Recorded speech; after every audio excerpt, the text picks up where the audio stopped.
गुजरात विधानसभा के मुख्य दंडक और रावपुरा विधानसभा के विधायक बालकृष्ण शुक्ला की ओर से वार्ड नंबर 14 के निवासियों के लिए संपर्क समस्या सेवा कार्यक्रम का आयोजन करवाया गया था। दरअसल लोगों की समस्याएं सुलझाने के लिए ही संपर्क समस्या सेवा कार्यक्रम आयोजित हुआ था। जलाराम मंदिर निकट गुजरात विधानसभा के मुख्य दंडक और रावपुरा विधानसभा के विधायक बालकृष्ण शुक्ला के कार्यालय पर यह कार्यक्रम आयोजित किया गया था, जिसका लाभ वहां के निवासियों की ओर से बड़ी तादाद में लिया गया था।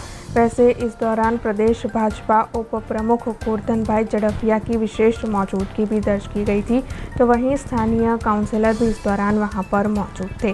बड़ी तादाद में लोगों ने मौजूद रहकर संपर्क समस्या सेवा के तहत अपनी अपनी समस्याएं साझा कर उसे सुलझाने के लिए सामने रखी थी। एक सरस शुरुआत અને જેને કહેવાય કે પ્રજા સાથેનો સીધો સંવાદ।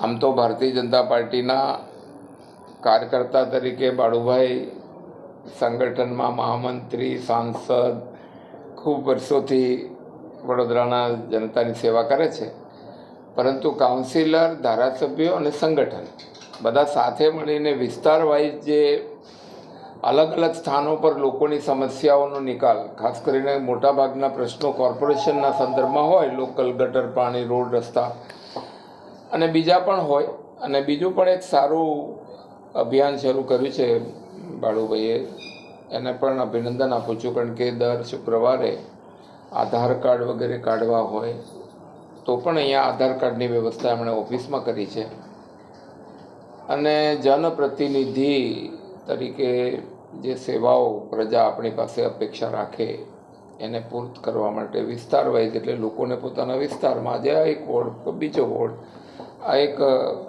ઉદાહરણરૂપ બધાએ કરવા જેવું છે। પ્રશ્નો આવે છે એનું બાળુભાઈ ફોલોઅપ પણ કરાવે છે। કાઉન્સિલરશ્રીઓ પોતાના વિભાગનું હોય તો એ કરે છે, સરકારશ્રીના વિભાગનું હોય તો એમની ઓફિસથી થાય। સુંદર વ્યવસ્થા છે, એના માટે જ ખાસ અહીંયા આવ્યો હતો કે બાળુભાઈ ખૂબ સારી વ્યવસ્થા કરી છે, અને જેથી કરીને અમે બાકી પણ આના આધારે ઘણા બધા ધારાસભ્યો, ઘણા બધા પોતાની ઓફિસોમાં આ બધી કાર્યવાહી કરતા જ હોય છે। છેલ્લા એક વર્ષથી, એટલે કે જ્યારથી રાવપુરા વિધાનસભા વિસ્તારના નાગરિકોએ મને મતદાન કરીને જંગી બહુમતી જીતાડ્યો, ત્યારથી નાગરિકોની વચ્ચે રહીને તેમની સમસ્યાનું નિરાકરણ કરવા માટે થઈને સંપર્ક સમસ્યા સેવા કાર્યક્રમનું આયોજન કરવામાં આવ્યું। એમાં આજે ચોથા તબક્કાની શરૂઆત થઈ ચૂકી છે, એમાં બીજા 2 વોર્ડની આજે આ કાર્યક્રમ થયો હતો। જે તે વિસ્તારમાં જઈને દર અઠવાડિયે અલગ અલગ વિસ્તારના અમારા કાર્યકર્તાઓ, આના સ્થાનિક નેતાઓ અને સાથે સાથે ચૂંટાયેલા પ્રતિનિધિઓની સાથે રહીને નાગરિકોની વચ્ચે જઈને તેમના સમસ્યાના નિરાકરણ માટે પ્રયત્ન થાય છે। આ વખતે વોર્ડ નંબર 3 અને 7નું સાથે સંપર્ક સમસ્યા સેવાના કાર્યક્રમનું આયોજન કરવામાં આવ્યું છે। આ વિસ્તારના જે નાગરિકોની સમસ્યા છે તેમાં ખાસ કરીને સફાઈનો વિષય છે, ખાડાઓનો વિષય છે, અને 1-2% ગંદકીનો પણ વિષય હતો। તેની સાથે સાથે કોર્પોરેશનની માલિકીની જમીન પર જે મકાનો બનાવેલા છે તેમાં પણ જેને આપણે કહીએ કે સુરક્ષાના દૃષ્ટિએ અને સમારકામ અંગેની પણ રજૂઆતો હતી। આવી અનેક પ્રકારની રજૂઆતોમાં લગભગ 80% જેટલી રજૂઆતો સ્થળ પર નિકાલ કરવામાં આવ્યો છે। અને આપના માધ્યમથી તમારા નગરજનોને અને ખાસ કરીને મારા રાવપુરા વિસ્તારના નાગરિકોને વિનંતી કરું છું કે આપના વિસ્તારમાં પણ અંતર્ગત માળખાકીય સુવિધાઓના ભાગરૂપે જો કોઈક સુવિધા તમારા ત્યાં જેની ઉણપ હશે અથવા તો કોઈક નુકસાન થયું હશે રસ્તાનું વગર, તેની જાણ આપણા વિસ્તારમાં રહેતા સામાજિક કાર્યકર્તાઓ, અમારા સ્થાનિક નેતાઓ, ચૂંટાયેલા પ્રતિનિધિઓ અથવા મીડિયા કર્મીઓને આપ જાણ કરશો।